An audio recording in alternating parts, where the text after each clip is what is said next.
Let's begin with something comforting, something warm, something that connects us to millions of people all around the world in every corner of this vast planet. Because tonight, we're going to talk about dogs. Those gentle companions who have walked beside humanity for thousands of years. Those loyal friends who greet us at the door, who rest their heads on our laps, who somehow understand us in ways that words can never quite capture. And we'll start with a simple truth. A fact that reminds us just how universal this bond really is. Dogs are the most popular pet on Earth. Roughly 1/3 of households worldwide share their home with at least one dog. 1/3. Think about that for a moment. In every neighborhood, on every street, across cities and villages and farms and apartments, there are dogs. Sleeping on couches. Playing in yards. Walking beside their people. Waiting by windows for someone to come home. This isn't just a statistic. It's a testament to something profound. To a relationship that transcends culture, language, geography. Whether you live in a bustling city or a quiet countryside. Whether your home is large or small. Whether you speak English or Mandarin or Spanish or any of the thousands of languages humans use to communicate. The bond between people and dogs, it's universal. It's ancient. And it's happening right now, all over the world, as dogs curl up beside their humans, just like you're curling up now, preparing for rest. There's something deeply reassuring about this. About knowing that you're part of something so much larger than yourself. That somewhere, right now, a dog is resting peacefully. And another. And another. Millions of them. All over the earth. All trusting. All loved. All safe. And you're part of that same gentle pattern. Part of that same quiet rhythm of companionship and rest that's been unfolding for generations. Now, here's something remarkable. All pet dogs, from tiny Chihuahuas to giant Great Danes, belong to the same species. And they are distant descendants of wolves. Every single one of them. That little dog that fits in a purse. That massive dog whose head reaches your waist. The fluffy one. The sleek one. The one with pointy ears and the one with floppy ears. All of them share the same ancestor. All of them carry within their DNA the memory of wild wolves who roamed forests and plains thousands of years ago. But something changed. Over time, over generations, some wolves began to live closer to humans. Perhaps they were drawn to campfires, to scraps of food, to the warmth of human presence. And humans, in turn, began to see value in these animals. In their loyalty, in their keen senses, in their companionship. And slowly, so slowly, over thousands and thousands of years, those wolves became dogs. They changed. They softened. They adapted. They became partners. Friends. Family. And now, today, that ancient bond continues. The wolf is still there, somewhere deep in every dog's lineage. But it's been transformed by love, by trust, by generations of living side by side with humans. Until we have what we have now. Dogs who sleep on beds. Dogs who play with toys. Dogs who look into our eyes and somehow understand what we're feeling. It's extraordinary when you really think about it.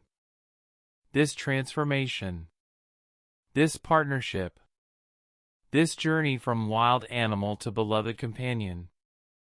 And dogs, for all their diversity, for all their different shapes and sizes and temperaments, they share something else too. Intelligence, understanding, the ability to connect with us in ways that feel almost magical.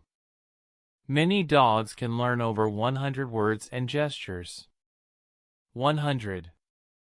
That's not just sit and stay. That's names of toys, names of people, commands both simple and complex. It's responding to a pointed finger, to a nod of the head, to the tone in your voice even when the words are unfamiliar.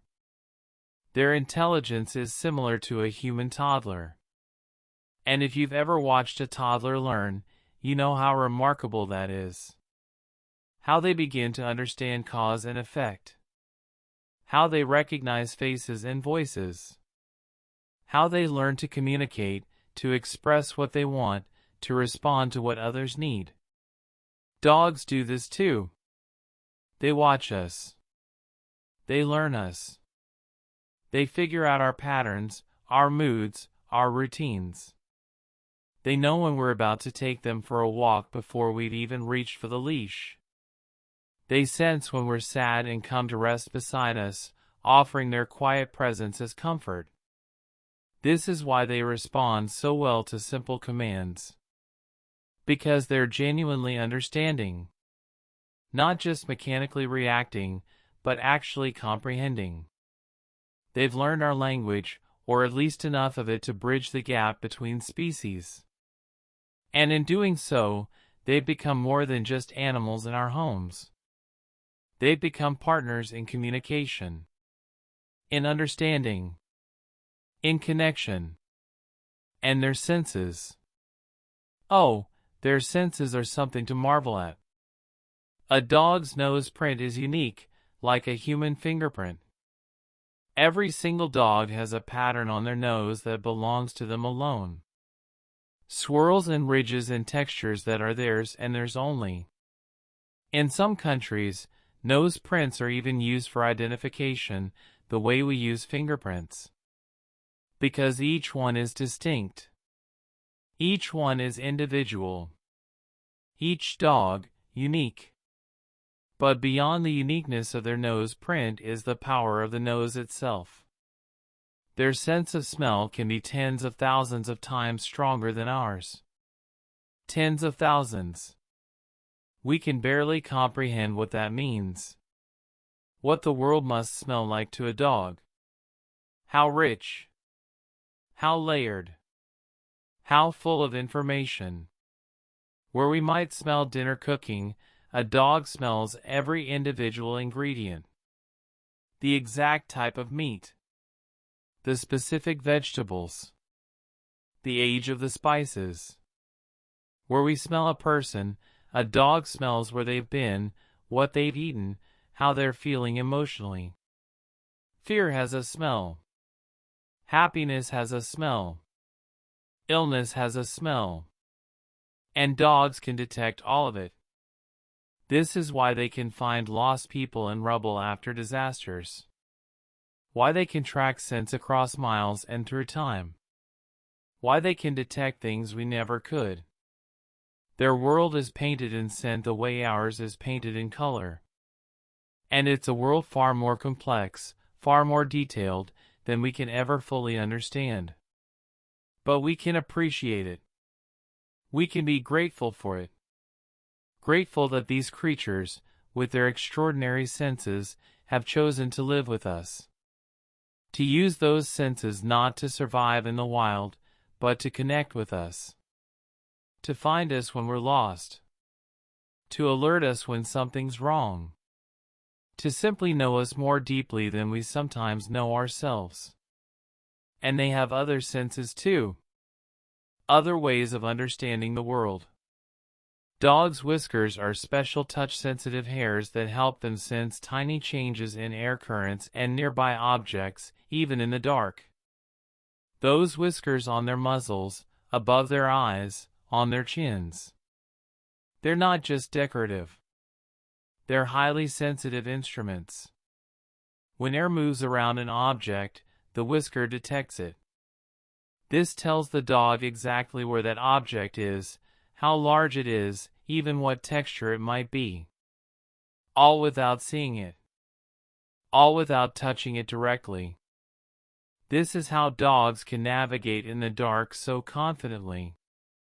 How they can move through a room without bumping into furniture even when there's no light.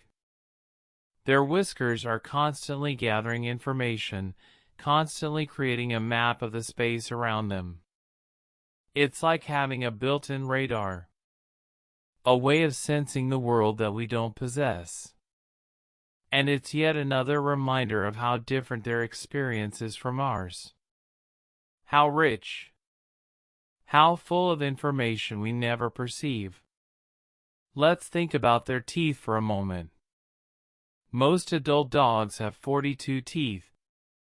42. That's 10 more than adult humans. They have incisors for gripping, canines for tearing, premolars and molars for crushing and grinding. A full set of tools designed by evolution for a carnivorous diet. For survival. For strength. But here's what's tender. Puppies are born blind, deaf, and toothless. Completely helpless.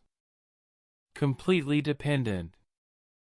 They come into the world unable to see, unable to hear, unable to eat solid food. All they can do is feel warmth, smell their mother, and nurse. They're vulnerable in a way that's almost heartbreaking. But also beautiful. Because it means they're born needing care. Needing protection. Needing love. And slowly, over days and weeks, they wake up to the world. Their eyes open. Their ears unseal. Tiny teeth begin to push through their gums. And gradually, they become the dogs we know. Playful. Curious. Alert. But they start from complete vulnerability. From absolute trust that someone will care for them. And usually, someone does. Whether it's their mother, or a human who bottle feeds them, or a combination of both. They're cared for. Protected. Loved. Until they're strong enough to stand on their own four paws. There's something profound in this. In the way dogs begin their lives so helpless and slowly grow into strength. It reminds us that vulnerability isn't weakness. That needing others isn't failure. That we all start from a place of dependence, and that's okay. That's natural. That's how life begins. And the care we receive in those early moments, it shapes us. It teaches us about trust. About safety. About love. And that trust, that bond formed so early, it continues throughout a dog's life. Many pet dogs like to sleep close to their humans. Surveys suggest a large share of dogs curl up on or near their owner's bed at night. On the bed. At the foot of the bed. On a dog bed right beside the human bed. Close. Always close. Because that's where they feel safest. That's where they want to be. Think about what this means. In the wild, in their wolf ancestry, sleeping together was about survival. About warmth. About protection. The pack slept close to watch for danger, to share body heat, to maintain bonds. And even now, thousands of years removed from that wild existence, dogs still seek that closeness. They still want to sleep near their pack. And their pack is you. When your dog curls up at the end of your bed, they're not just being cute. They're expressing something deep, something instinctual. They're saying, "This is my pack. This is where I belong. This is where I'm safe." And there's something incredibly moving about that. About being chosen. About being trusted so completely that another living being wants to be unconscious and vulnerable in your presence. Because sleep is vulnerability. It's letting your guard down. And dogs do that with us. Every night. Trusting that we'll keep them safe while they rest. And here's a beautiful secret. A gentle truth that science has confirmed. Petting a calm dog for just a few minutes can lower human blood pressure and reduce feelings of stress and loneliness. Just a few minutes. Just the simple act of running your hand along soft fur. Of feeling warmth. Of connecting with another living being. And something in your body responds. Your blood pressure drops. Your heart rate slows. The stress hormones in your system begin to decrease. And the loneliness that might have been sitting heavy in your chest, it lightens. Just a little. Just enough. This isn't imagination. This is measurable. Documented. Real. Dogs heal us. Not with medicine. Not with words. But with presence. With the simple gift of their calm, steady existence. With the warmth of their body beside ours. With the soft rhythm of their breathing. They ask for so little. Just food. Water. Walks. Love. And in return, they give us so much. Companionship. Joy. And this quiet, powerful healing. This reduction in stress. This easing of loneliness. This gentle reminder that we're not alone. And some dogs do even more. Lots of dogs have jobs helping people. They're not just pets. They're partners. Working companions. Service animals with specific, important roles. Such as guiding visually impaired owners through busy streets, around obstacles, through a world that would be difficult to navigate alone. These guide dogs are trained for years. They learn to stop at curbs, to avoid dangers, to find doors, to navigate crowds. And they do it with such dedication, such focus, such love for their human partner. Other dogs assist with anxiety. They're trained to recognize when their person is becoming overwhelmed, when a panic attack is starting, when the world is becoming too much. And they intervene. They press their body against their person, providing grounding pressure.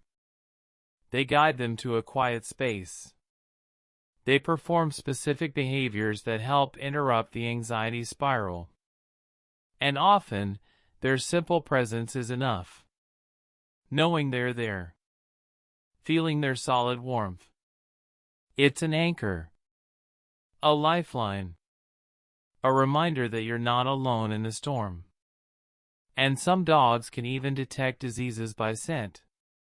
Cancer. Diabetes. Seizures before they happen. Their incredible noses can smell the chemical changes in a human body that signal something is wrong. And they alert their person. Give them time to take medication. To sit down. To get help. They're saving lives.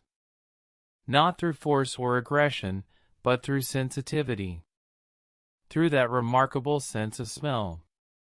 Through their attentiveness to the humans they love. These working dogs, they remind us of something important. That dogs aren't just cute. They're capable. They're intelligent. They're partners in the truest sense. And they've chosen to use their remarkable abilities not for themselves, but for us. To help us. To serve us. To make our lives better, safer, richer. And at the end of the day, when the work is done, when the walking and the guiding and the alerting is finished, dogs do something that's almost heartbreakingly simple. When they feel safe with you, many dogs will sigh, stretch into a relaxed position, and slowly drift into dreams. You've probably heard this. That deep, contented sigh. It sounds almost human. Almost like relief. Like releasing tension. Like saying, "Ah, yes. This is good. This is safe. This is home."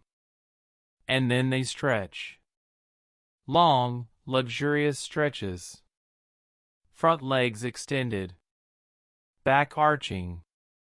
Maybe a little groan of satisfaction. Getting comfortable. Finding just the right position. Maybe they circle once, twice, before settling. Maybe they rest their head on a paw, or on your leg, or on their favorite blanket.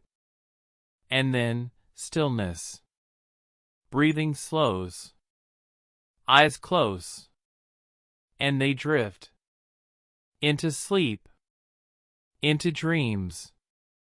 And sometimes, when they're deep in those dreams, you see them twitch. Their paws move. Just slightly. A gentle running motion. Like they're chasing something.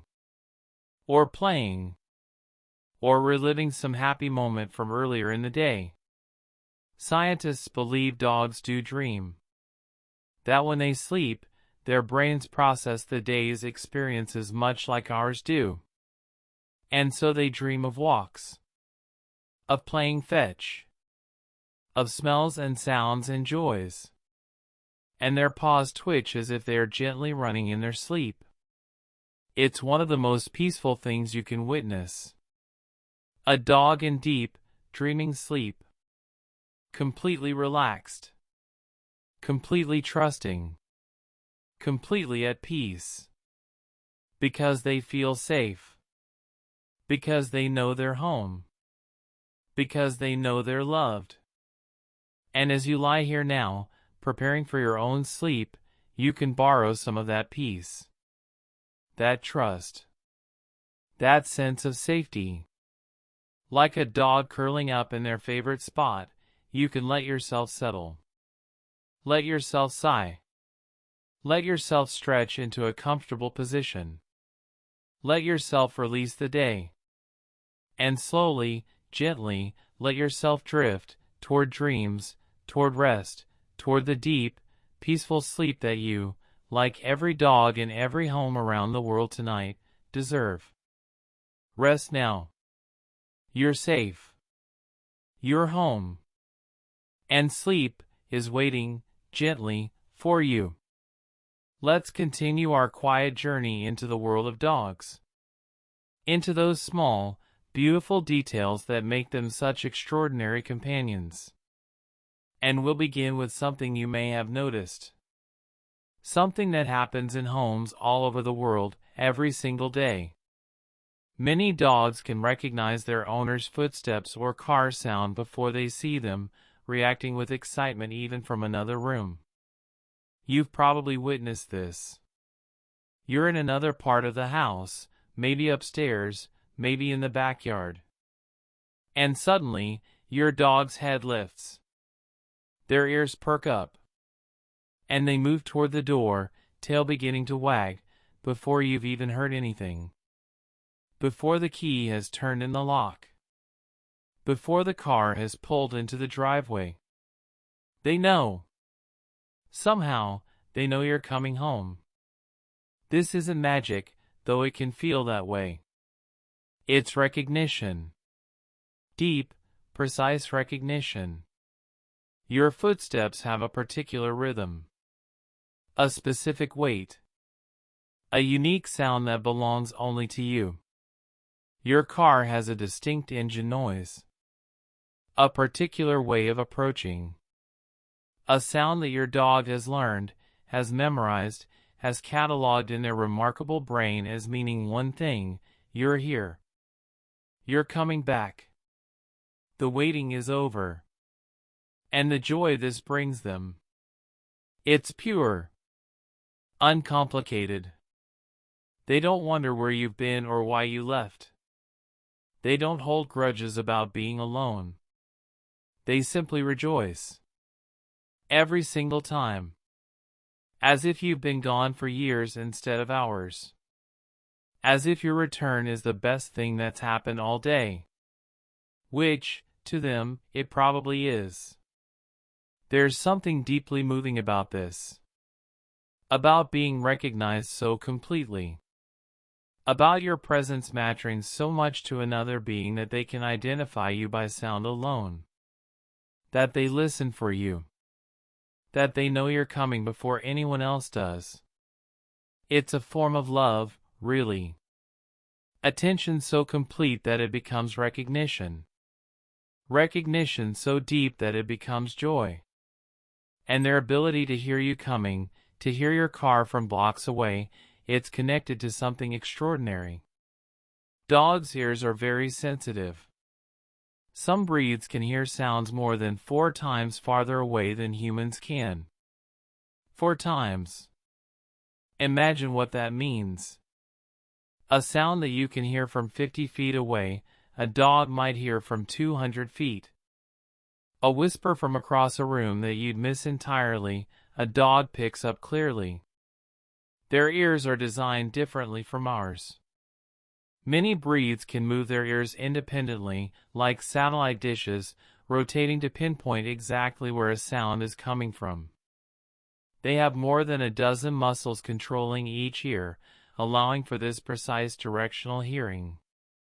And the shape of their ear canals, the way sound funnels down into their inner ear, it amplifies everything. Makes the world louder. Richer. Fuller of sound. Think about what this means for their experience of the world. The neighborhood isn't just the houses you can see. It's every dog barking streets away. Every car passing blocks over. Every bird calling from distant trees. Every person walking, talking, living, far beyond your range of hearing. Dogs exist in an acoustic landscape we can barely imagine. A world of sound that stretches so much farther than ours. And in this world of sound, they choose to listen for you.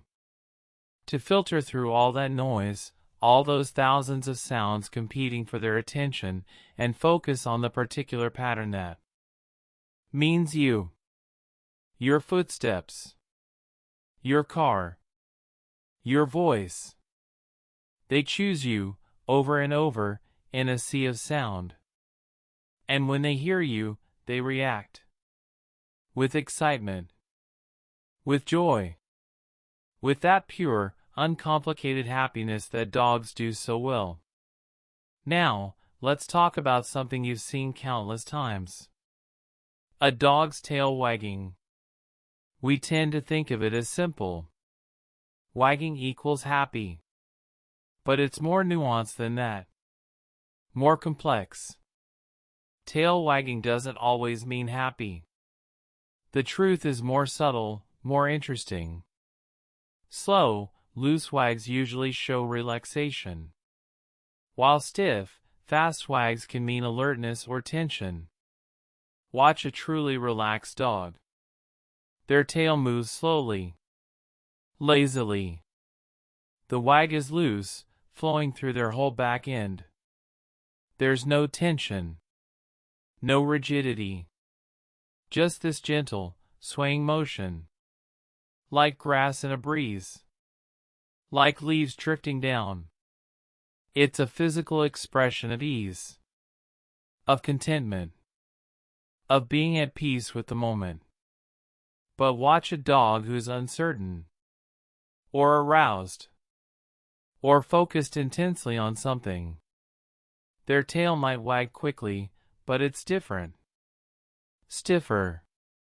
Tighter. The movement is faster but smaller. Contained. And their body, if you look closely, is tense. Ready. Alert. This isn't the wag of joy. This is the wag of heightened awareness. Of energy looking for direction. Of a dog trying to decide, play, threat, excitement, uncertainty. And there's more. The direction of the wag can matter too. Studies have shown that dogs wag more to the right when they're feeling positive, more to the left when they're feeling negative or uncertain. Their tails are telling stories, communicating emotions, speaking a language that we're only beginning to fully understand. So when you see a wagging tail, pause. Look at the whole picture. Is the wag loose or stiff? Slow or fast? Is the dog's body relaxed or tense? Is their mouth soft or tight? Because the tail doesn't exist in isolation. It's part of a whole symphony of body language. And when you learn to read it, when you understand what different wags mean, you understand your dog more deeply. You can meet them where they are. Respond to what they're actually feeling, not just what we assume they're feeling. And speaking of body language, here's something charming. Something that connects your modern pet dog to their ancient past. Dogs often circle and scratch at their bed before lying down. You've seen this, surely. That little ritual. Walking in a circle. Maybe 2 circles. 3. Pawing at the blanket or the cushion or the floor. Scratching. Pushing. Rearranging. And then, finally, settling down. This behavior comes from their wild ancestors flattening grass to make a safe resting spot. In the wild, before there were dog beds and blankets and couches, dogs' ancestors would need to create their own sleeping spaces. They'd find a spot in tall grass or leaves or undergrowth. And they'd circle, trampling it down, flattening it, creating a smooth, comfortable depression. The scratching motion would clear away rocks or sticks or anything uncomfortable. It would also chase away any insects or small creatures hiding in the vegetation. And even now, thousands of years later, even on a soft dog bed in a climate-controlled home, the instinct remains. They circle. They scratch. They prepare their sleeping spot the way their ancestors did. It's a little echo of the wild. A ghost of ancient behavior that persists because it's coded so deeply in their DNA. And there's something beautiful about this. About watching your dog perform this ancient ritual on their modern bed. It's a bridge between past and present. A reminder that no matter how domesticated they become, no matter how far removed from wolves they appear, they still carry that history. Those instincts. Those behaviors that once meant survival and now simply mean comfort. The purpose has changed, but the pattern remains. And they do it naturally, without thinking, without knowing why. They just know this is what you do before you sleep. This is how you make a space safe. This is the ritual of rest. And once they've completed that ritual, once they've circled and scratched and finally settled, you can see it. The relaxation. A relaxed dog's body is loose and soft, with slightly open mouth and slow blinking, similar to how relaxed humans look before drifting off. Watch a dog truly at ease. There's no tension anywhere. Their muscles are soft. Their breathing is deep and regular. Their mouth might be slightly open, tongue perhaps visible, just resting. Not panting. Not drooling. Just open, soft, easy. And their eyes. When a dog is relaxed, they blink slowly. That slow, lazy blink that says everything is fine. Everything is safe. There's nothing to watch for. Nothing to worry about. This is almost exactly how humans look when we're relaxed and preparing for sleep. We soften. We let our mouths relax, slightly open. We blink slowly. Our bodies release tension bit by bit. And watching a dog do the same thing, it creates this sense of kinship, of shared mammalian experience. We rest the same way. We express ease the same way. And when you're lying beside a relaxed dog, when you're both softening into rest together, there's a synchrony to it. A harmony. Like two instruments playing the same gentle note. And dogs, like us, like this synchrony. They like predictability.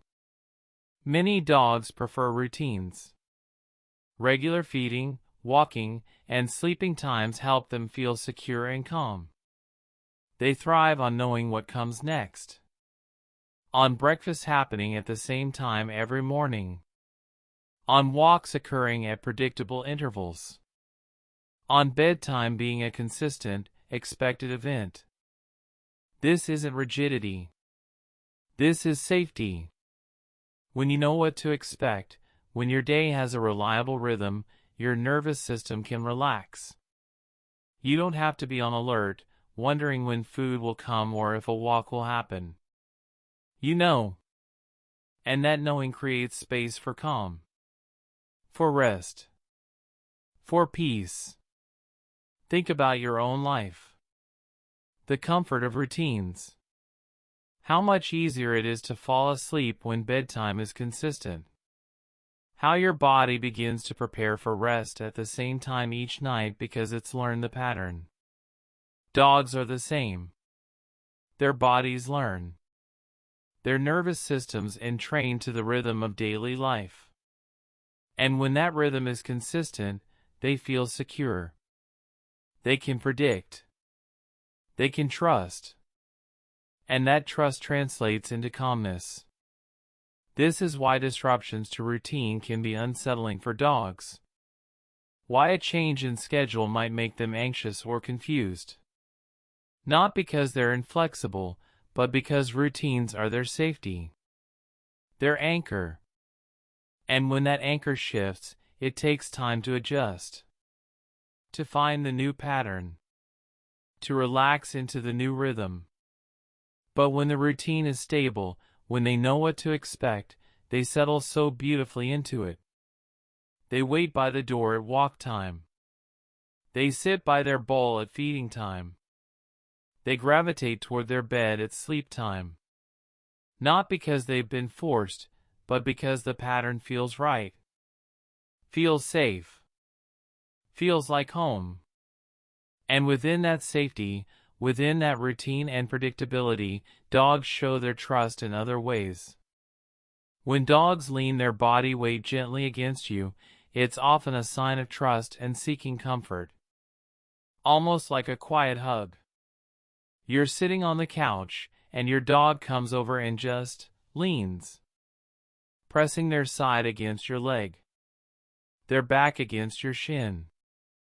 Their full weight, gentle but present, resting against you. This is intimacy. This is vulnerability. Because to lean is to rely on support. To trust that you'll hold them up. To believe that you won't move away.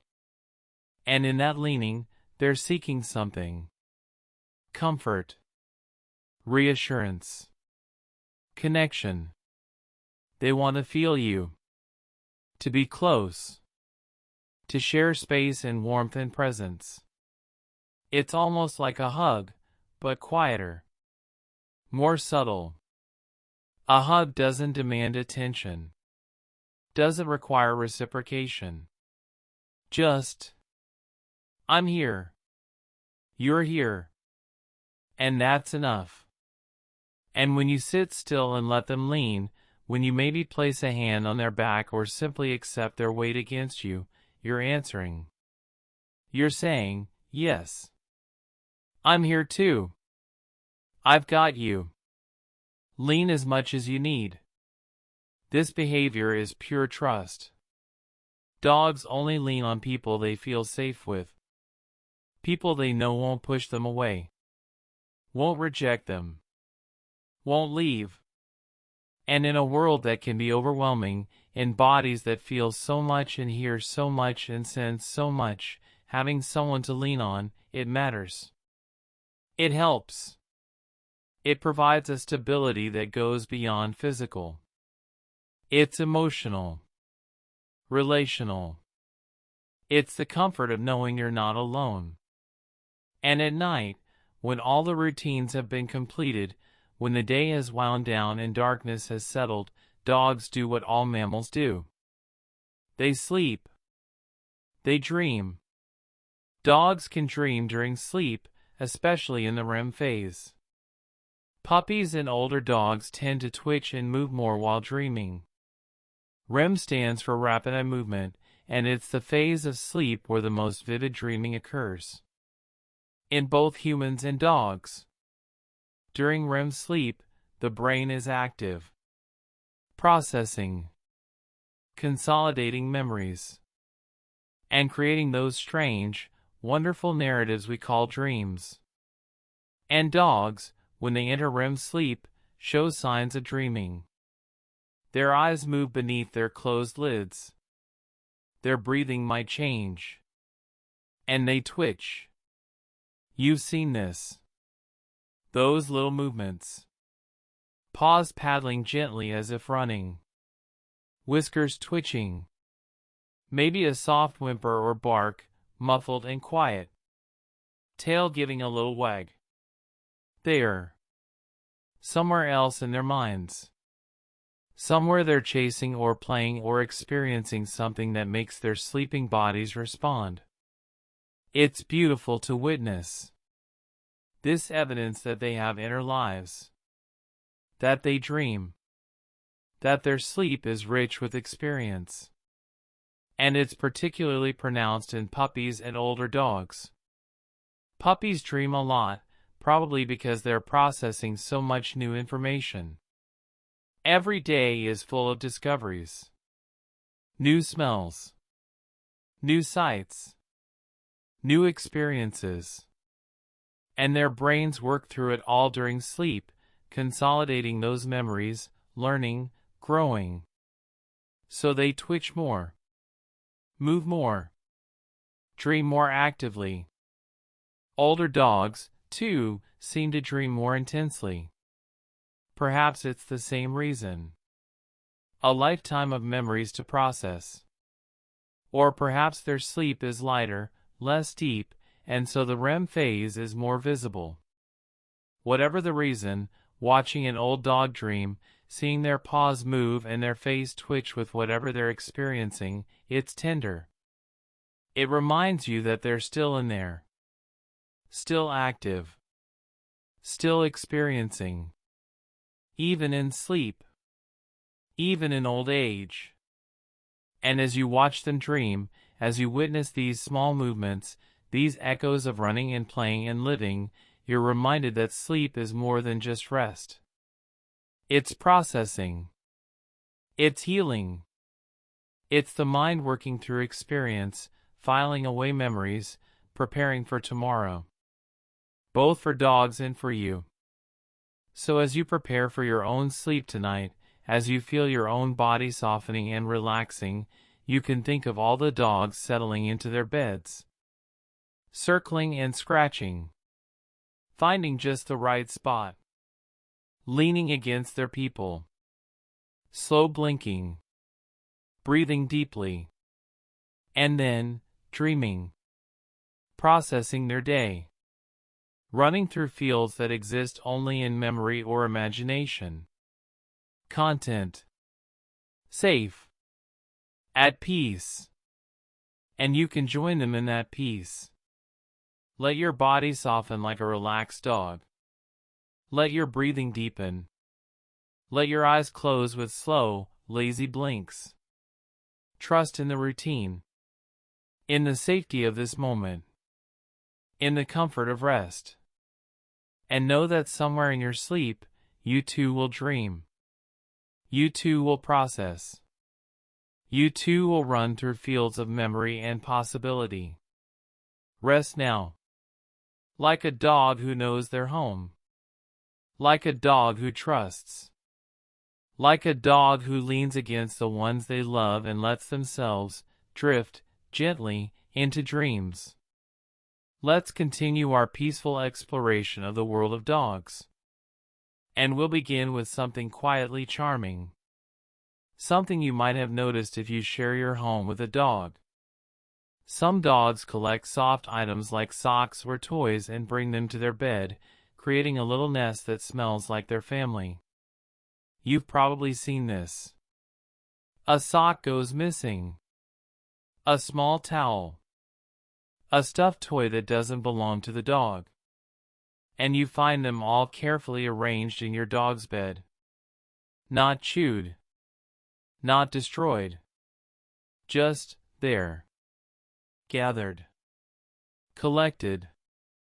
Creating a soft pile of items that your dog curls up with, rests their head on, surrounds themselves with. This isn't theft, not really. It's something deeper. Something more tender. These items carry scent. Your scent. The scent of family members. The particular smell of home. And for a dog, whose world is so richly painted in scent, these items are more than just soft things. They're pieces of the people they love. Fragments of connection. Comfort objects that quite literally smell like safety, like belonging, like family. When your dog gathers these items, when they create this little nest, they're surrounding themselves with you. Even when you're not physically there. Even when they're alone. They're building a space that feels like family. That smells like home. And in that space, they can rest more deeply. Feel safer. Feel less alone. There's something profoundly touching about this. About the fact that your scent, something you barely notice, is so precious to your dog that they seek it out. Collect it. Sleep with it. You are comfort to them. Your presence, even in the form of a sock, brings them peace. And they build their sleeping space around that peace, that connection, that love. And just as they respond to your scent, dogs respond to sound in ways that can deeply affect their emotional state.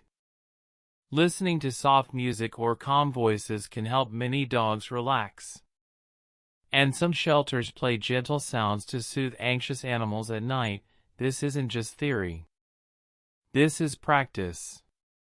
In shelters all over the world, where dogs wait in kennels, where they're separated from everything familiar, where anxiety runs high and sleep can be difficult, caretakers have discovered something simple but powerful. Soft music helps. A radio playing gentle classical music. Audiobooks read in calm, steady voices. Nature sounds. Anything that fills the silence with something soothing, something peaceful, something that suggests the world is calm and safe. And the dogs respond.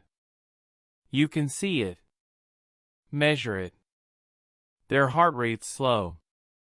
Their stress behaviors decrease. They settle more easily.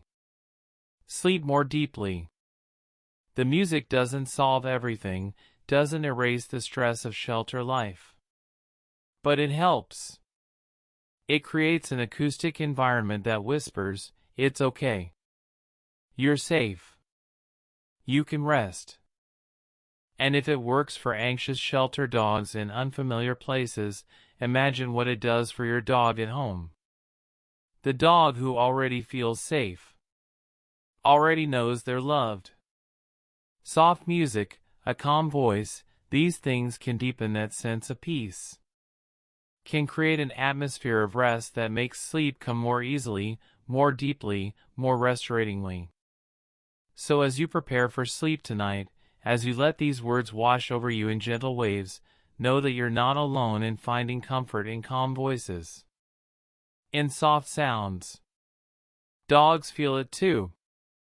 They respond the same way.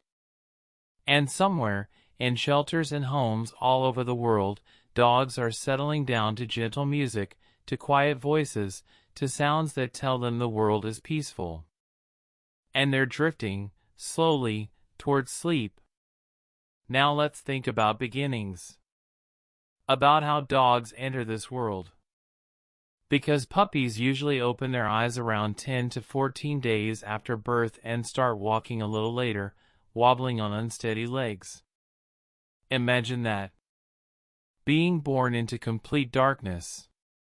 Not just darkness, but blindness. Your eyes exist, but they don't work yet. They're sealed shut. And you're deaf too. Your ears haven't opened to sound. All you have is touch. Warmth. The smell of your mother. The feeling of your siblings pressed against you. And that's your entire universe for almost 2 weeks. And then, slowly, around 10 days, maybe 12, maybe 14, your eyes begin to open. Just a little at first. Slits of light. Blurry shapes. Nothing clear yet. Nothing defined. But light. The world beginning to reveal itself. And over the next few days, they open fully. And you see. For the first time, you actually see. The world has color. Shape. Movement. It must be overwhelming. Extraordinary. Like being born a second time. And a few days after that, after your eyes have taught you what the world looks like, you try to stand. Your legs are weak. Uncoordinated. You wobble. You fall. You try again. And slowly, gradually, you learn how to balance. How to coordinate 4 legs that seem to have minds of their own. How to walk. Then run. Then play. Watching puppies learn to walk is one of the most endearing things you can witness. That determination. That persistence. They fall constantly. But they keep trying. Keep pushing themselves up. Keep wobbling forward. And within days, they're running. Within weeks, they're playing, wrestling, exploring with a confidence that's hard to believe they didn't have just a short time ago. This is how every dog begins. In darkness and silence. In complete vulnerability. And then, slowly, step by step, day by day, they wake up. They see. They hear. They walk.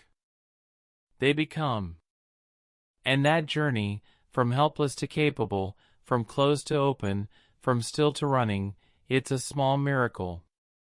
One that happens thousands of times a day, all over the world. Puppies opening their eyes. Learning to walk. Discovering life. And once they've grown, once they've become adult dogs, they settle into a rhythm. A daily pattern of activity and rest.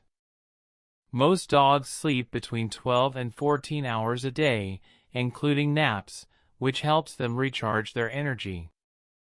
12 to 14 hours. That's more than half the day. More than humans typically sleep. But dogs are different. Their energy comes in bursts. They're active, intensely active, and then they rest. They play hard, and then they sleep deeply.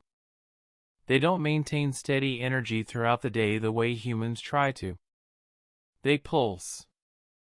Activity. Rest. Activity. Rest.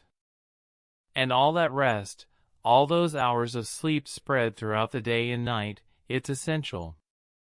Sleep is when bodies heal, when energy is restored, when memories are processed and filed away, when the nervous system resets. Dogs know this instinctively. They don't fight sleep the way humans sometimes do. When they're tired, they sleep. Simple as that. They find a comfortable spot, circle once or twice, and they're out. Deeply, peacefully asleep. And they nap. Throughout the day, whenever the opportunity presents itself. After a walk. After playing. After eating. Just nap. 10 minutes. 20 minutes. An hour. As much as they need. And they wake refreshed. Ready for the next burst of activity. The next moment of engagement. But always, always returning to rest when they need it. There's wisdom in this. In listening to your body. In resting when you're tired rather than pushing through. In understanding that sleep isn't laziness. It's necessary. It's how you recharge. How you maintain health. How you stay capable of joy and energy and presence when you're awake. Dogs model this for us. And maybe, as you lie here tonight, preparing for your own sleep, you can learn from them. Can let go of any guilt about resting. Any sense that you should be doing more, being more, accomplishing more. Sleep is not a waste of time. It's a necessity. A gift. A way of taking care of yourself so you can show up fully in your waking hours. And when dogs sleep at night, when darkness falls and the world grows quiet, they have an advantage. Dogs can see in low light better than humans thanks to special cells in their eyes and a reflective layer that makes them good night watchers. This is why your dog can navigate through a dark house with ease. Why they can move confidently in dim conditions that would have you stumbling. Their eyes are built differently. They have more rods in their retinas, the cells that detect light and motion rather than color. And behind their retinas, they have something called the tapetum lucidum. A reflective layer that acts like a mirror, bouncing light back through the retina a second time, giving the light-detecting cells another chance to absorb it. This is what makes dogs' eyes shine in the dark when light hits them. That eerie, beautiful glow. It's the tapetum lucidum reflecting light back out.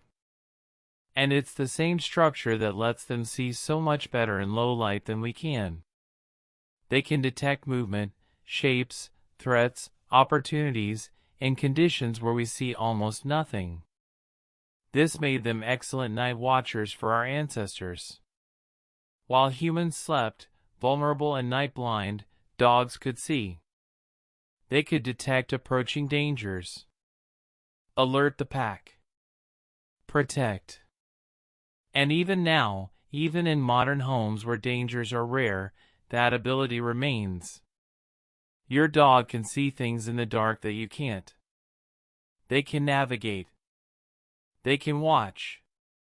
They can be your eyes when yours fail. And there's something comforting about that.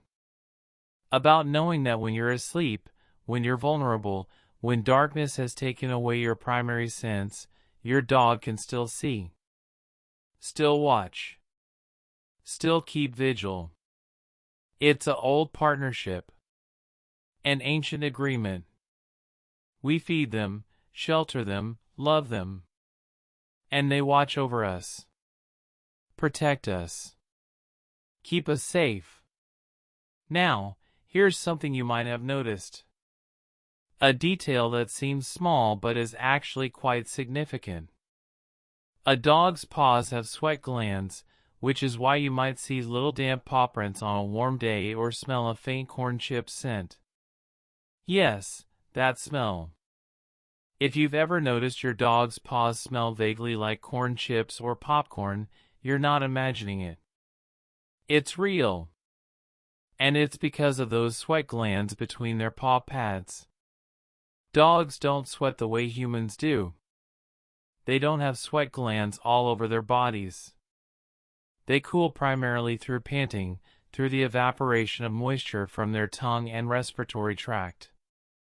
But they do have sweat glands in their paws. And when they get warm, when they're active or stressed or excited, those paws get a little damp. And that moisture, combined with the natural bacteria and yeast that live on skin, creates that distinctive scent. It's called Frito feet by some people. That warm, slightly salty, corn chip smell. It's completely normal. Completely harmless. And oddly endearing once you know what it is. Your dog's paws smell like snacks. Like comfort food. Like something familiar and not unpleasant. And those little damp paw prints they leave on floors on warm days, they're evidence of those sweat glands working, trying to help cool your dog down, one tiny drop at a time. It's a small detail. But it's part of the complete sensory experience of living with a dog. Their particular smell. The feel of their fur. The sound of their breathing. The sight of those damp little prints on the kitchen floor. All of it combines to create the experience of sharing your life with these creatures. And even something as mundane as sweaty paws becomes part of the love. Part of the connection.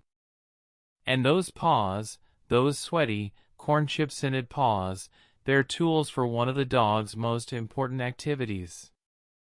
Dogs use their noses to explore the world so much that they can often recognize other dogs and people just by smell.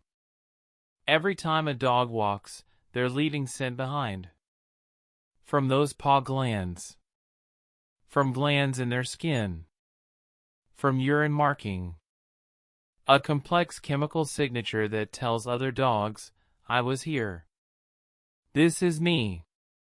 This is my health, my diet, my emotional state, even my reproductive status. The world, to a dog, is covered in these messages. Everywhere they walk, they're reading. Gathering information. Learning who's been there before them.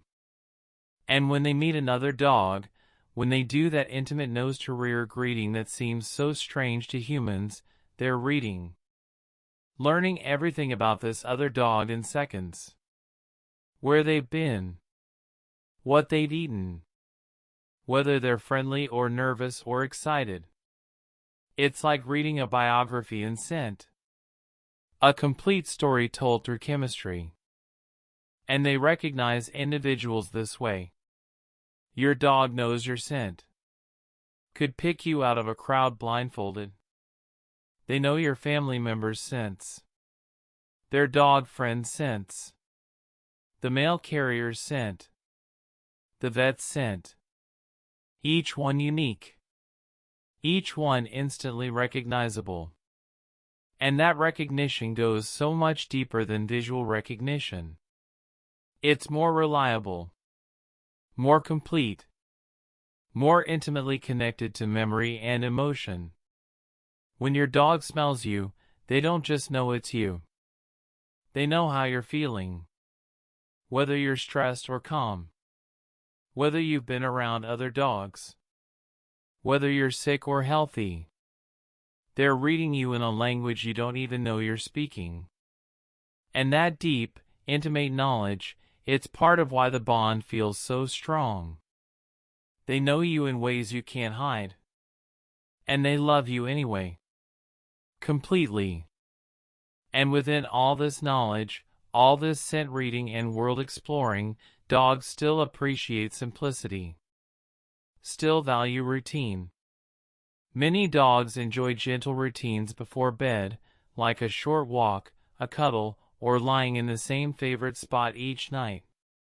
Bedtime routines aren't just for children. They're for anyone who values good sleep. And dogs, intuitive as they are, seem to understand this. A short walk before bed. Just around the block. Just enough to stretch legs, relieve themselves, check the evening scents of the neighborhood. Then back home. Maybe a drink of water. Maybe a small snack. And then, settling. A cuddle on the couch. Your hand running through their fur. Slow, rhythmic strokes. Gentle words.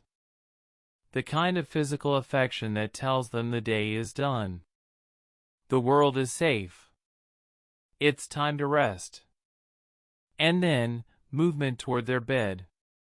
Their favorite spot. The place they've chosen, the place that smells right, that feels right, that has become their space for sleep. And they settle there. In that same spot. Night after night. Because consistency feels good. Feels safe. The same walk. The same cuddle. The same spot. It's a ritual. A gentle transition from the activity of day to the rest of night. And their bodies learn. Learn that this sequence means sleep is coming. And they begin to relax even before they reach their bed. The routine itself becomes a signal. A gentle instruction to the nervous system, let go. Wind down. Prepare for rest. You can borrow this wisdom. Create your own bedtime routine. Simple. Gentle. Consistent. The same steps each night. Until your body, like a dog's body, learns. Learns that this routine means sleep. Learns to begin relaxing even before your head touches the pillow. Learns that you're safe. That rest is coming. That you can let go. And here's one final thought for tonight. One more gentle fact about these creatures who've chosen to share our lives. Some breeds were originally bred to stay close to people while they worked, which is why modern pet dogs often like to follow their owners from room to room. You've experienced this. You get up from the couch to go to the kitchen, and your dog follows. You go to the bedroom, they follow. You go to the bathroom, they wait outside the door. Constant companionship. Constant presence. Some people call them Velcro dogs. Dogs who stick to you. Who can't seem to bear being in a different room. This isn't neediness, not exactly.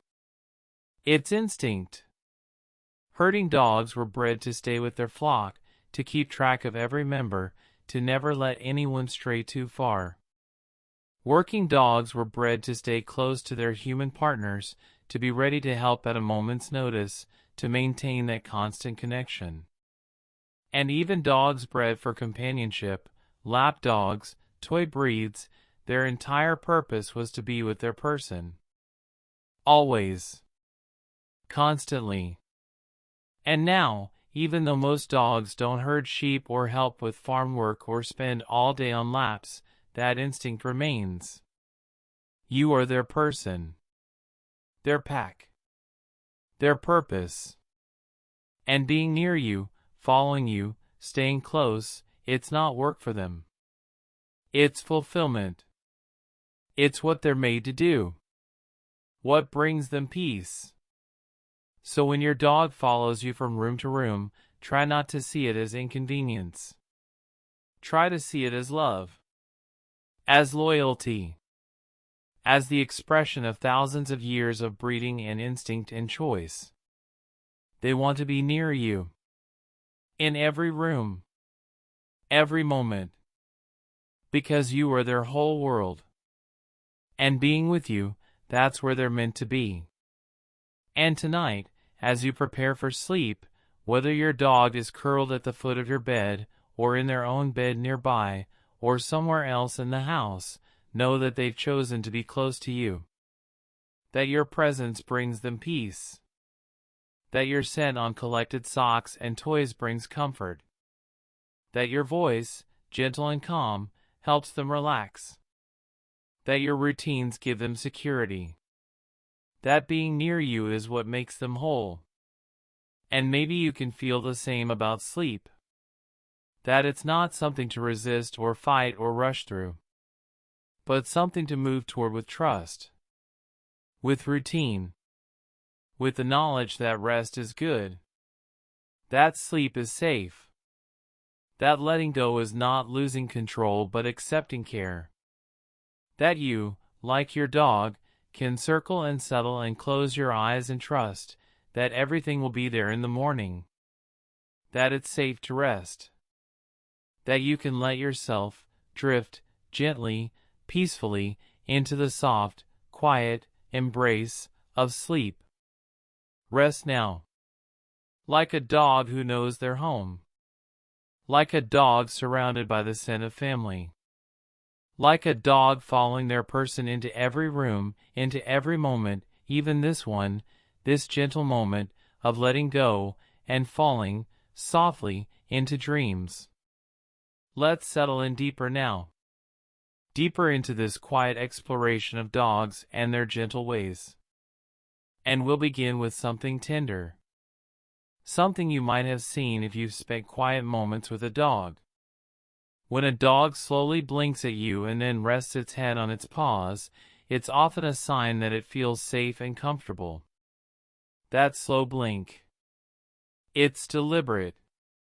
Purposeful. Not the quick, reflexive blink of alertness or surprise.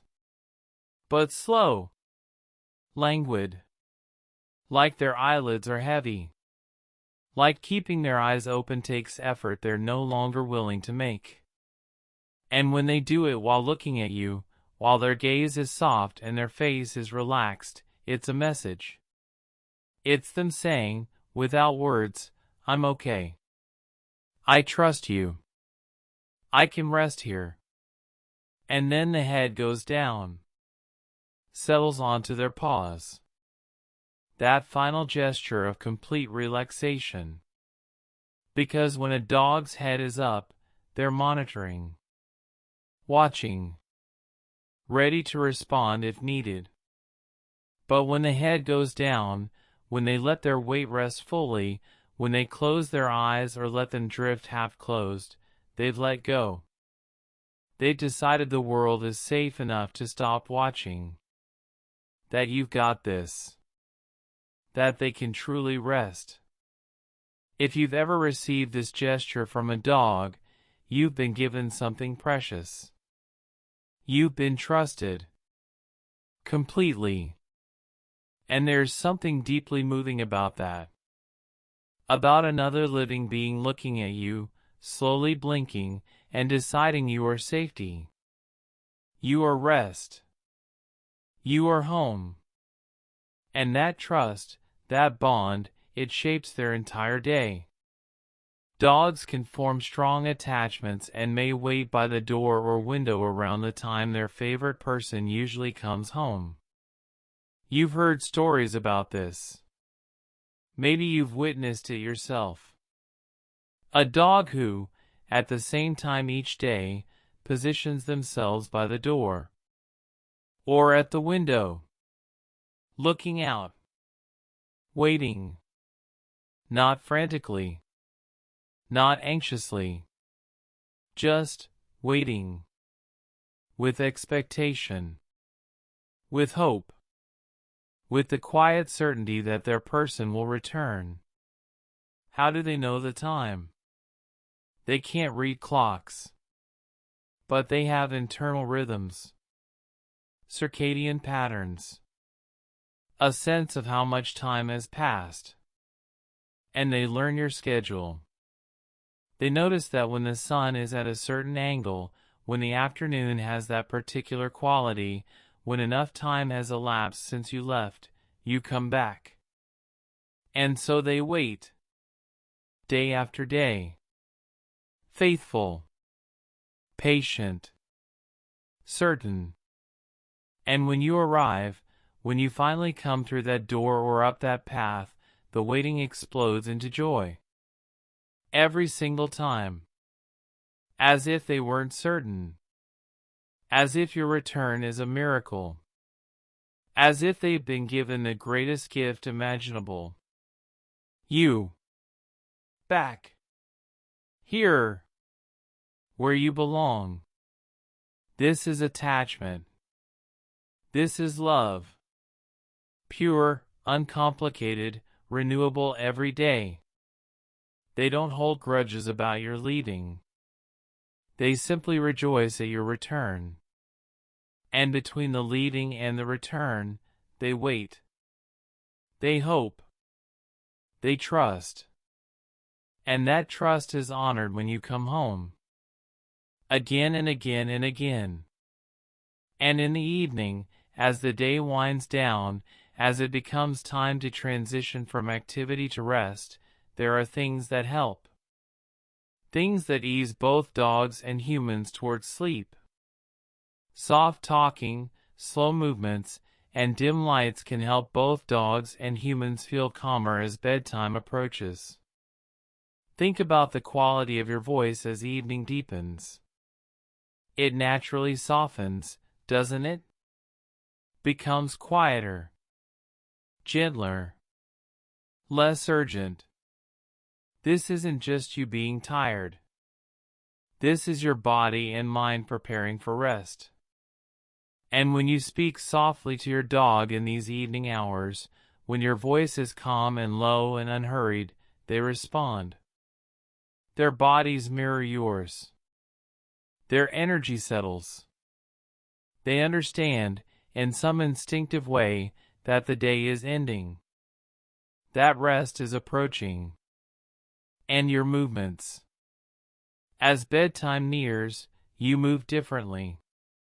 More slowly. More deliberately. Less sharp, sudden motion. More flowing, gentle motion. And dogs read this. They're experts at reading body language. When you move slowly, when you're not rushing, when every gesture is calm and purposeful, they feel it. They absorb it. And they slow down too. And the lights. Dimming them signals the body, both human and canine, that darkness is coming. That it's time to produce melatonin. Time to wind down. Time to prepare for sleep. Bright lights keep us alert. Keep us activated. But dim lights, soft lights, gentle lights, they invite rest. They create an atmosphere of calm. Of safety. Of peace. These aren't tricks. These are natural transitions. Ways of honoring the body's need to shift from day to night. From activity to rest. From alertness to sleep. And when you create this environment for yourself, you're also creating it for your dog. And both of you benefit. Both of you ease more gently into the night. Now, let's dive deeper into something extraordinary. Something that makes dogs so remarkably different from us. A dog's nose contains over 100 million scent receptors compared with about 6 million in humans. 100 million versus 6 million. That's not a small difference. That's a different world entirely. Imagine having 17 times more receptors for a sense. 17 times more ability to detect, to discern, to understand through that particular channel. It would be like seeing 17 times more colors, hearing 17 times more frequencies. The world would be unrecognizably richer. That's what scent is for dogs. Not just a sense. Not just one way among many of experiencing the world. But the primary way. The most important way. the way that carries the most information, the most meaning, the most emotional resonance. A dog's nose is their window into reality. And that window is vast, detailed, incredibly, almost impossibly rich. They can smell things we can't even imagine. The emotional state of another animal. The presence of disease. The passage of time marked in the fading of scent molecules. The individual identity of every person and animal they encounter.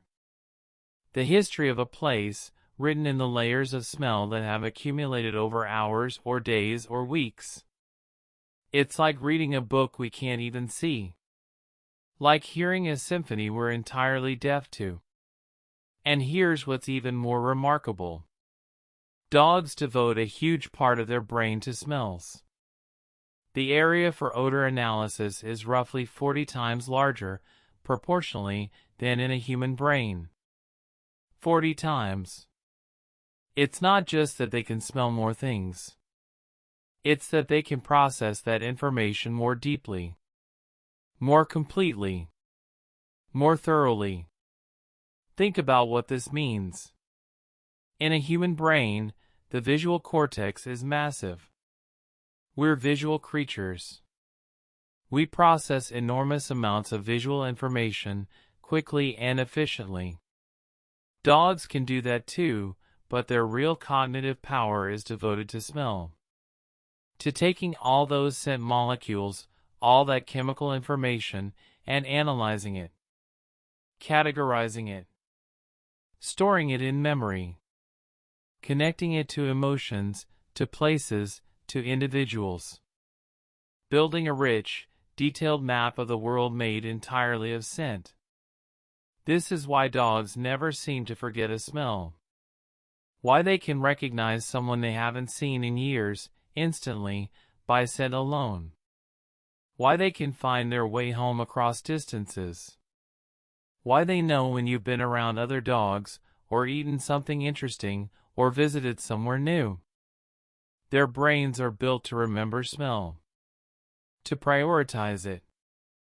To make it the foundation of their understanding. And in this world of scent, in this rich perceptual landscape, they still choose to adapt to us. To adjust their patterns to match ours. Many dogs adjust their sleep pattern to match their humans, becoming social sleepers who rest more deeply when they know you are nearby. Dogs are naturally somewhat flexible sleepers. They can sleep during the day or night. They can adjust their sleep schedule based on what's happening around them. And when they live with humans, many of them do exactly that. They start to sleep when you sleep. Rest when you rest. Not because they're forced to, but because they want to. Because sleeping when the pack sleeps makes sense.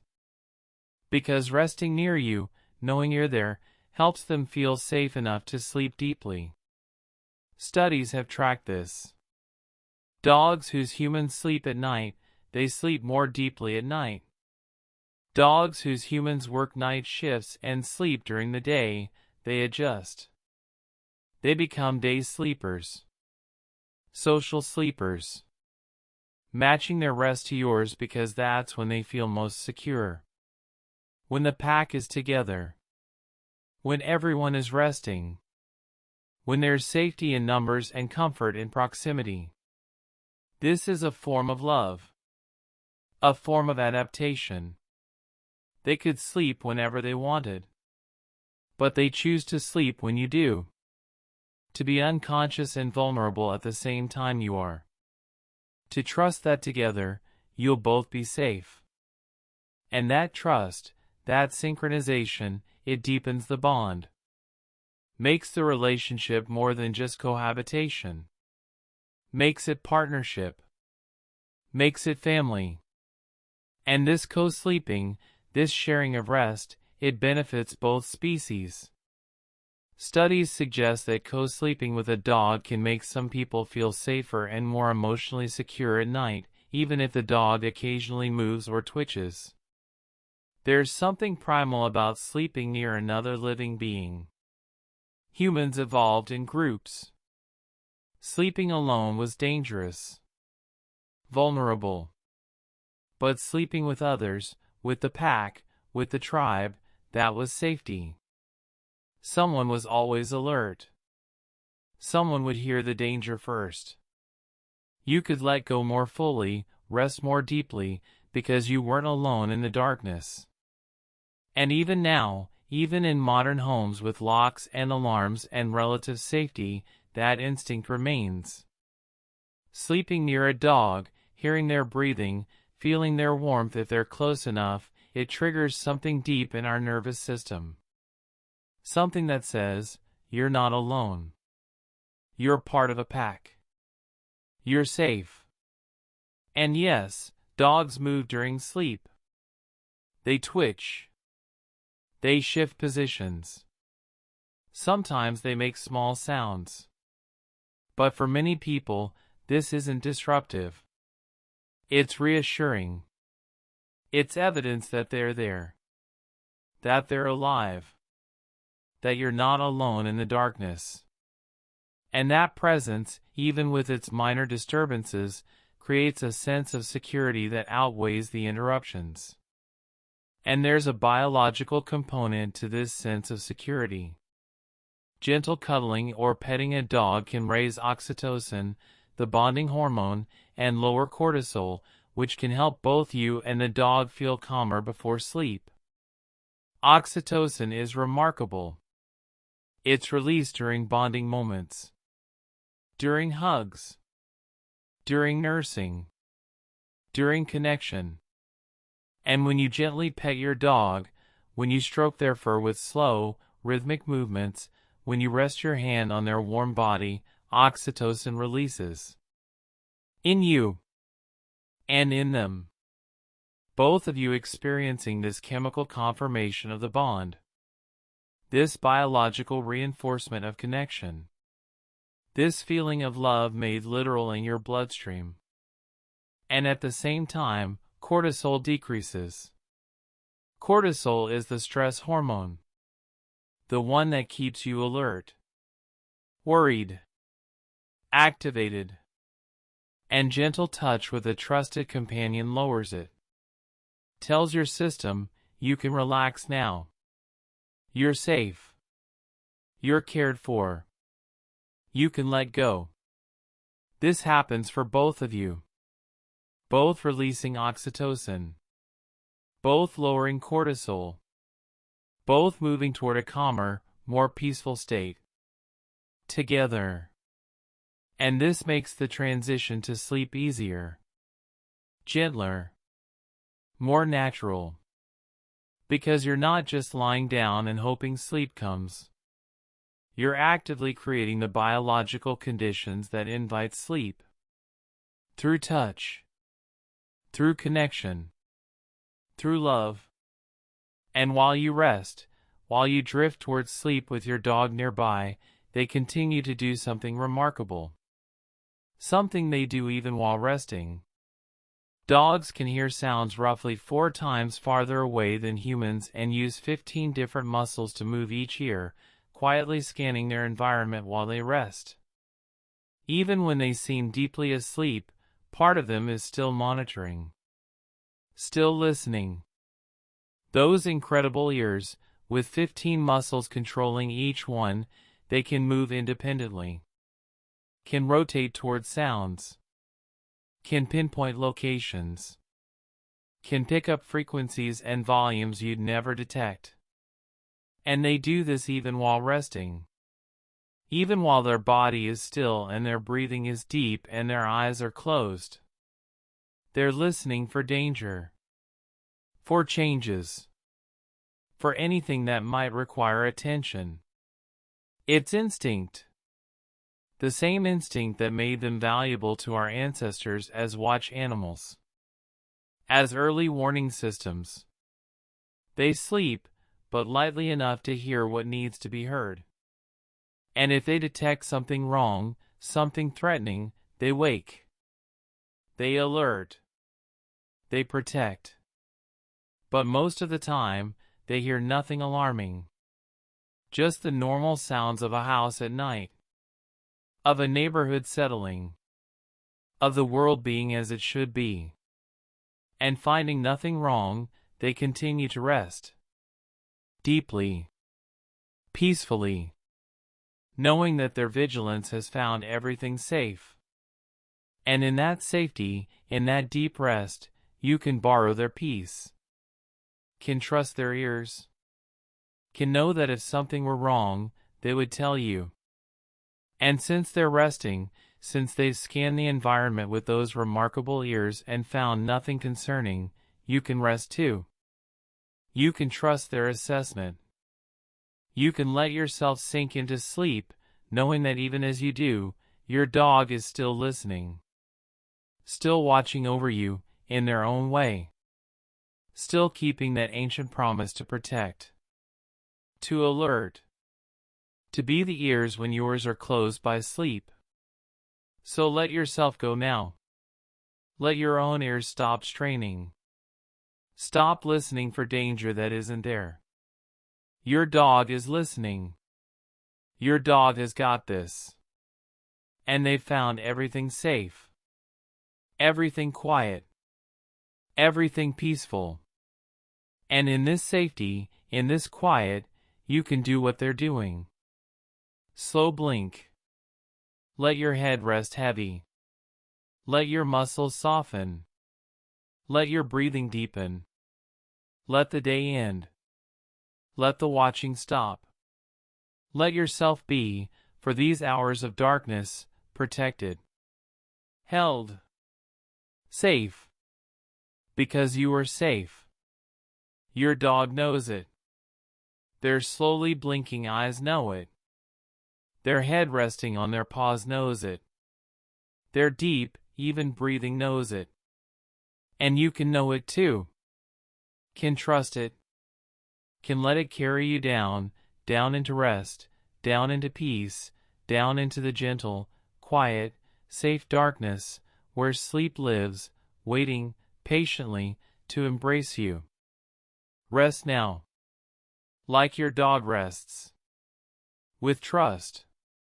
With slow blinks. With your head heavy. With your breathing deep. With the certainty that the more peaceful dog facts to drift into sleep. We're going deeper into rest now.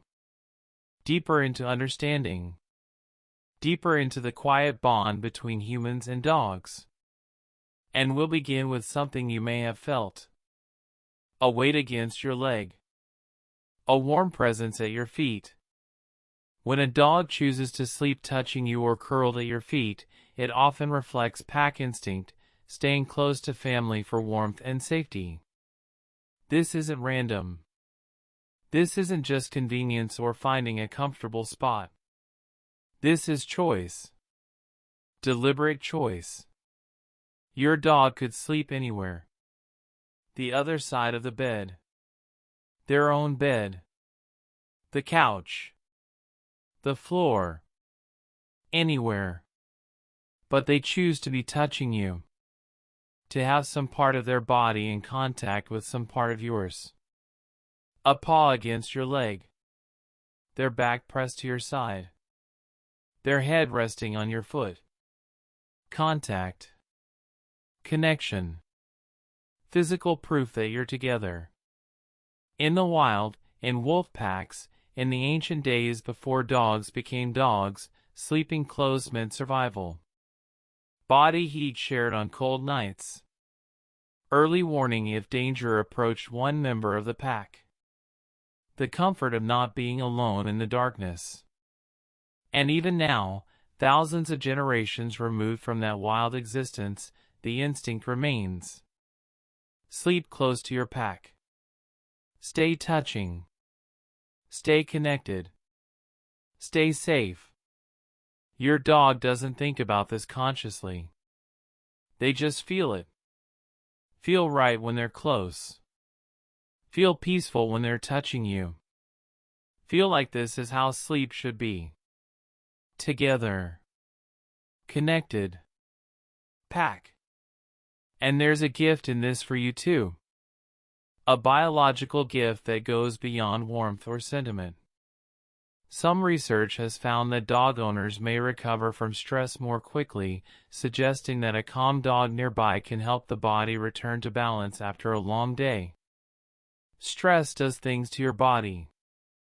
Raises your heart rate. Increases blood pressure. Floods you with cortisol and adrenaline. Keeps your nervous system activated. On alert. Ready to fight or flee. And when stress is chronic, when it's day after day after day, your body struggles to return to baseline. To find calm. To recover. But a dog helps. A calm dog, resting nearby, breathing slowly, completely at ease, they create an environment of peace. And your nervous system, always reading the environment, always taking cues from those around you, it notices. It reads the dog's calm. And it begins to mirror it. Your heart rate slows to match the peaceful rhythm around you. Your breathing deepens. Your stress hormones begin to decrease. Your body starts the journey back to balance. This is measurable. Documented. Real. Dogs don't just make you feel better emotionally. They help your body physically recover from stress. Return to homeostasis. Find that balanced state where healing happens. Where rest is possible. Where sleep can come naturally. Just by being calm. Just by being present. Just by breathing slowly and resting peacefully nearby. Your dog is helping you heal. Helping you recover. Helping you return to yourself after a day of demands and tensions and stress. And as they rest beside you, as they help you find calm, they're experiencing something too. Something fascinating. Dogs cycle into REM sleep more frequently than humans, which is why you might notice little twitches, paw paddling, or soft whimpers as they dream beside you. Humans typically enter REM sleep 4 or 5 times a night, with each REM period lasting longer as the night progresses. But dogs cycle differently.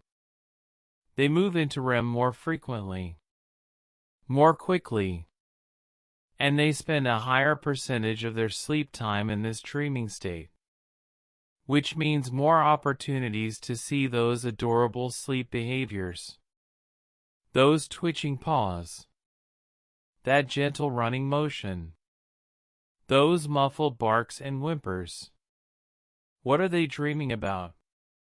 We can't know for certain. But probably the things that fill their waking hours. Chasing balls. Playing with friends. Walking familiar routes. The joy of running. The pleasure of eating. The comfort of being near you. Their dreams are probably replays and remixes of their daily experiences. The things that brought them happiness or excitement or satisfaction. And watching them dream, seeing evidence of their inner life, their consciousness processing experience even in sleep, it's touching.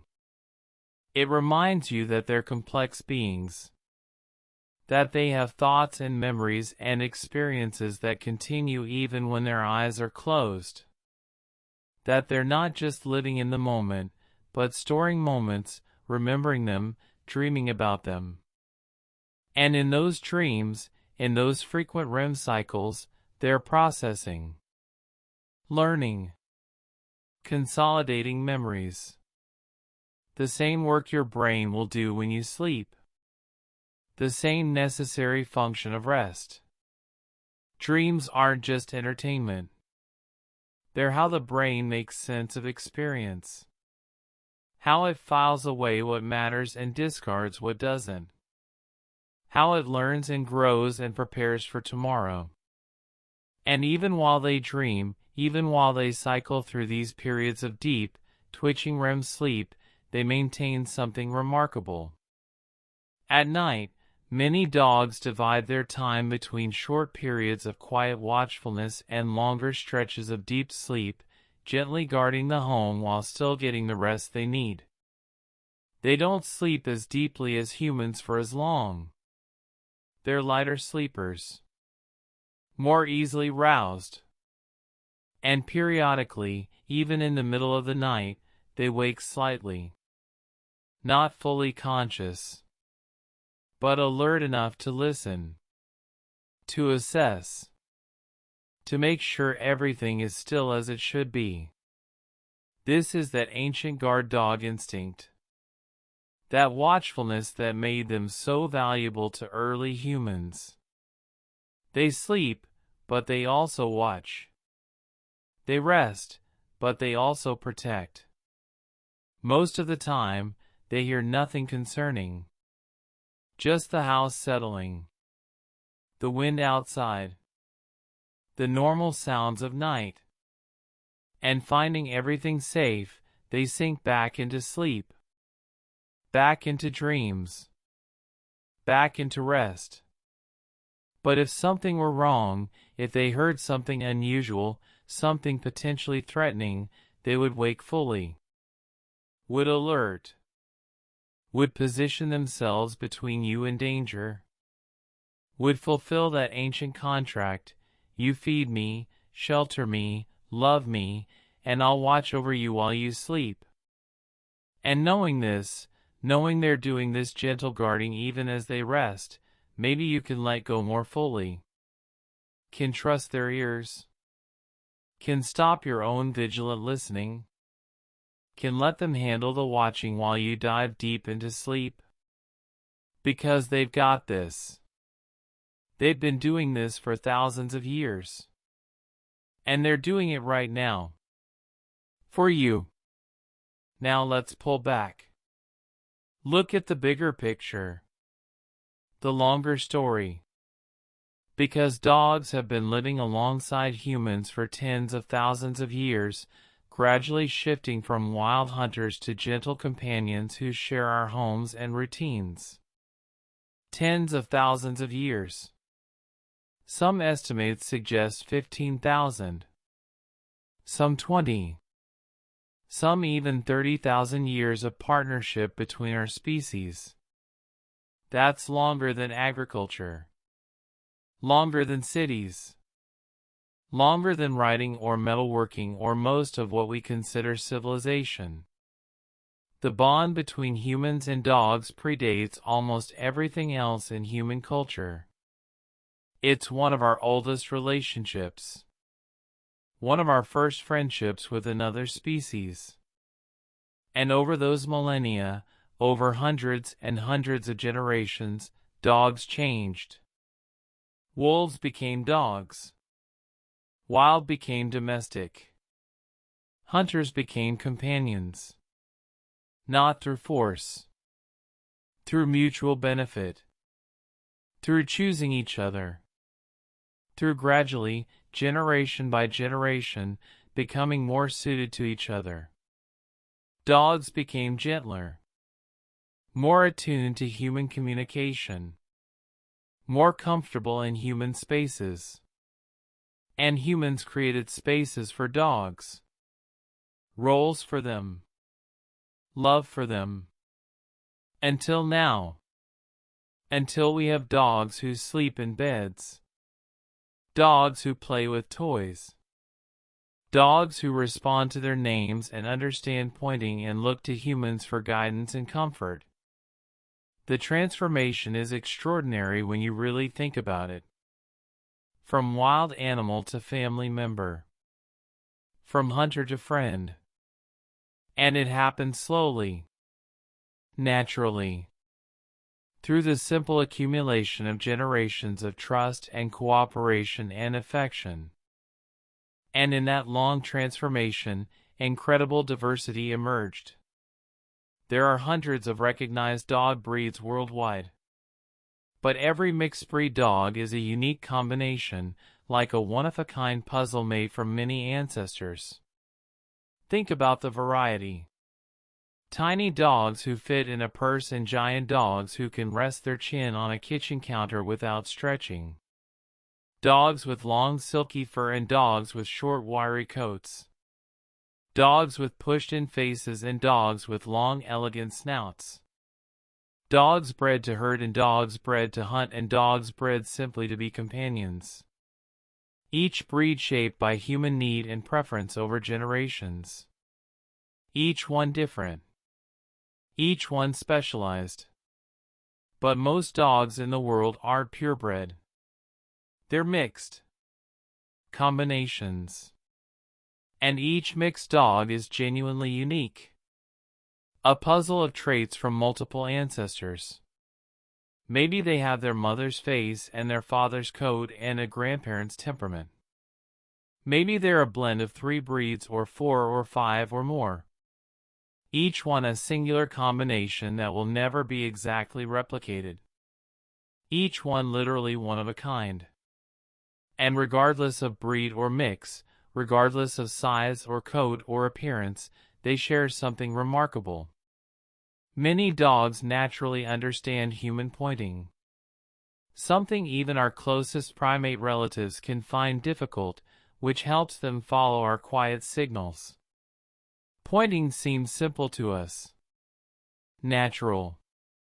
You point at something and everyone knows to look there. But it's actually quite sophisticated. It requires understanding that the gesture represents direction. That someone else's hand extended means look that way, not look at my hand. And most animals don't get it. Chimpanzees, our closest genetic relatives, struggle with pointing. They don't naturally understand that a human's pointing finger indicates direction. But dogs do. Even puppies. Even dogs who've never been trained. They follow a point.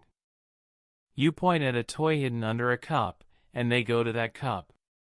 You point in the direction of a thrown ball, and they look that way.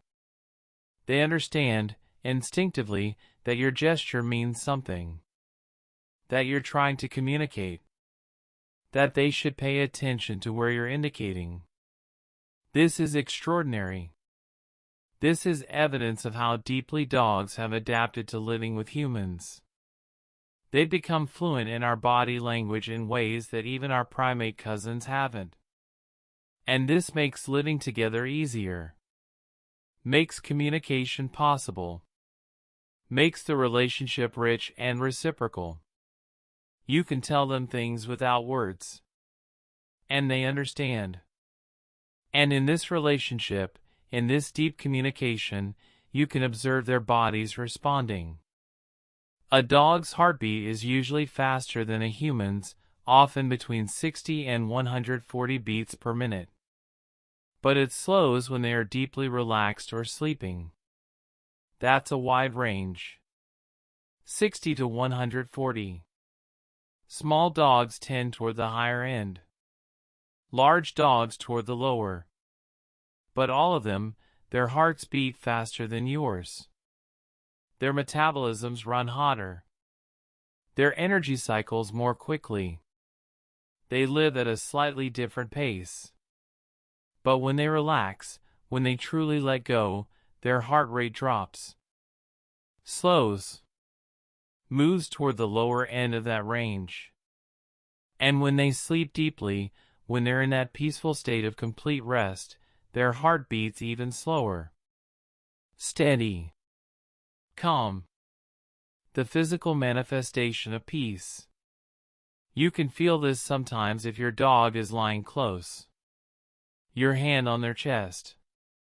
The rhythm of their heart beneath your palm. Fast at first maybe, if they were just playing or excited. But gradually slowing as they settle. As they relax. As they drift towards sleep. Until it's just a steady, gentle thump. Thump. Thump. The sound of a body at rest. The proof of peace. And in the darkness, As they sleep, those remarkable eyes continue to serve them. Dogs have a special membrane in their eyes, called the tapetum lucidum, which reflects light and helps them see better in dim conditions, giving some dogs a soft eye shine at night. We talked about this earlier, but it's worth returning to, because it's so beautiful. That soft glow when light catches a dog's eyes in the dark. Green or blue or gold, depending on the dog. That eerie, gentle shine. It's the tapetum lucidum reflecting light back out after it's passed through the retina once, giving the light-detecting cells a second chance, maximizing every photon, allowing vision in conditions where human eyes see almost nothing. This is why your dog can navigate a dark room confidently, why they can go outside at night and move with certainty, why they were such good night watchers for our ancestors. Their eyes are built for low light, for darkness, for seeing what we can't see. And there's something comforting about that. About knowing their eyes work when yours don't. That they can see in the darkness where you're blind. That you can trust their vision when yours fails. It's part of the partnership. Part of the way you complement each other. You offer things they can't do. And they offer things you can't do. And together, you're more capable than either would be alone. And during the day, during waking hours, they communicate with you in so many ways. Some dogs talk with gentle grumbles, sighs, or soft barks, using different sounds to express contentment, curiosity, or a request for attention. Not all dogs are vocal, but many are. And they develop a vocabulary. Not words, but sounds. Different grumbles for different moods. A particular sigh that means contentment. A specific soft bark that means look at me or I need something or play with me. These aren't random noises. They're communication. Deliberate. Meaningful. And if you pay attention, if you learn your dog's vocabulary, you begin to understand what they're saying. You can distinguish between sounds. Know what each one means. Respond appropriately. And they learn your responses. Learn which sounds get attention. Which sounds get food. Which sounds result in play or walks or cuddles. And they use that knowledge. They become more sophisticated communicators. The relationship becomes a dialogue. You both speaking your different languages, but understanding enough of each other to make it work. To make your needs known. To respond to each other's signals. And beyond sound, they communicate through touch. When dogs gently lick a trusted person's hand or face, it can be both a grooming behavior and a way of showing affection and social bonding. Puppies lick their mother's face. It's a request for food, for attention, for care. And adult dogs maintain this behavior with humans they trust. They lick your hand. Your face if you let them. Gentle, soft licks. Not aggressive. Not demanding. Just connecting. Touching. Tasting. Grooming. Bonding. It's a vulnerable behavior actually. To lick someone requires trust. Requires getting close. Requires believing they won't reject you or harm you. And when your dog licks you, they're expressing that trust. That affection. That desire to be close. To care for you the way they would care for pack members. To groom you. To bond with you through this simple, gentle touch. And in their sleeping spaces, they collect reminders of you. Many dogs enjoy having a favorite toy or blanket that smells like their family, carrying it to their bed before they curl up to sleep. We mentioned this before, but it's worth exploring again. Because it's so tender. These collected items. The sock they carried away. The small blanket from the couch. The stuffed toy they've claimed as theirs. And what do these items have in common? Your scent. The scent of home. The scent of family. And they bring these items to their sleeping space. Create a nest. Surround themselves with familiar smells. With comfort. With connection. Because even though you might be in the same house, even in the same room, they want more. Want to be surrounded by you. Want the scent of family in their nose as they drift to sleep. Want the comfort of your presence expressed through smell even if you're not touching. It's beautiful. It's love made tangible. Love expressed through the thing that matters most to a dog, scent. And this attentiveness to scent extends beyond comfort. It extends to care. Dogs can sense subtle changes in human body odor and posture, which is why they often move closer when someone is sad, tired, or unwell. Your emotional state has a smell. Sadness has chemical markers. Stress. Illness. All of them change your body chemistry in subtle ways. Ways you don't notice. Ways other humans don't notice. But dogs do. They smell the change. They detect the shift. And they respond. Not with words or explanations, but with presence. They come closer. Rest beside you. Lean against you. Offer their quiet, solid comfort. They do this instinctively. They're not trying to fix anything. They're not trying to cheer you up or solve your problems. They're simply being there. Offering presence. Because presence is what they have.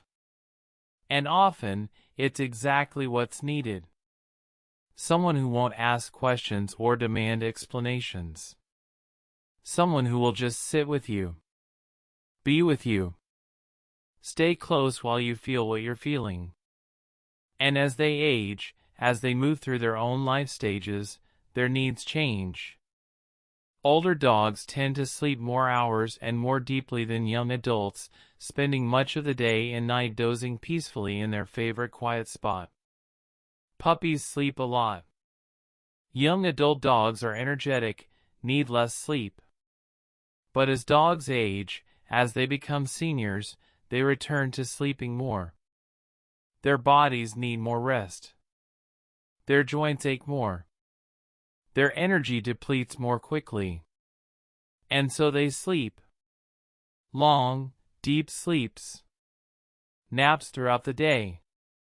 Peaceful dozing in sunny spots or soft beds. This is natural. This is right. This is their body taking care of itself. Resting. Healing. Conserving energy for the moments that matter. And there's a beauty in watching an old dog sleep. A peacefulness. They've lived their life. Done their work. Been loyal and loving and present for years and years. And now they can rest. Deeply. Without worry. Without obligation. Just existing. Breathing. Sleeping. Being. And you can learn from this. From all of this. From the way dogs choose closeness. From the way they help you recover from stress. From the way they dream and watch and communicate and love. You can learn to rest like they rest. To trust like they trust. To let go like they let go. So as you lie here now, as you feel your own body settling, imagine you're a dog. Curled in your favorite spot. surrounded by familiar scents, touching your pack. Heart rate slowing, eyes closing with that slow, peaceful blink. Everything safe, everything quiet, everything perfectly, completely right. Let yourself circle one more time. Get comfortable. Let your head rest heavy. Let your breathing deepen. Let the day go. Let the watching stop. Let yourself be, for these hours of night, simply at rest. Peacefully. Deeply. Completely. Your dog would want this for you. Would want you to rest as deeply as they rest. To feel as safe as they feel.